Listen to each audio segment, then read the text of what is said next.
This is how I write one-shot mysteries and TTRPGs. There are plenty of videos out there explaining how to run mysteries in Dungeons & Dragons and other tabletop role-playing games, but I've written and published a number of adventures that try to accomplish this in a single session. This is how I do it. Any story ultimately consists of 3 parts: beginning, middle, and end. At the beginning of the session, I try to give the players a pretty strong idea of what the mystery is going to be about.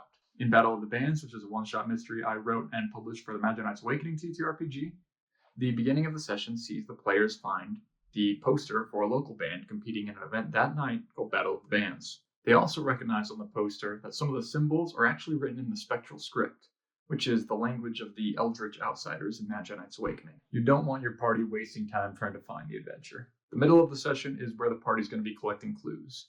The most effective way I found to give the party clues without outright handing them information is to decide what information is critical for them to discover and be flexible about how they might come across that information. Back in Battle of the Bands, the players need to discover that a band of evil cultists is trying to summon a spectral outsider by getting everyone in the audience to chant the words of their nonsense lyrics that are actually some eldritch invocation. I've had some players figure this out by deciphering the spectral script found on the poster, and other players have tried to interview witnesses and learn the same information. The end of your session comes with a big reveal, and you need to find a way to end the adventure whether or not the party fully solves the mystery or not. Now, don't get me wrong, it still needs to matter whether the party solved the mystery, but it's kind of lame if the whole adventure breaks down just because the party didn't put 2 and 2 together before everyone had to go home and get some sleep. In Battle of the Bands, you end with a fight, whether you solve the mystery and you stop the cult's plan or not. But the enemies are stronger depending on whether or not you are able to stop the cult's plan in time. Having tangible consequences for actually solving the clues makes the mystery really fulfilling. My last bit of advice is to be flexible. You need to be willing to either speed things up, slow things down, or explore unexpected storylines based on how the session is going.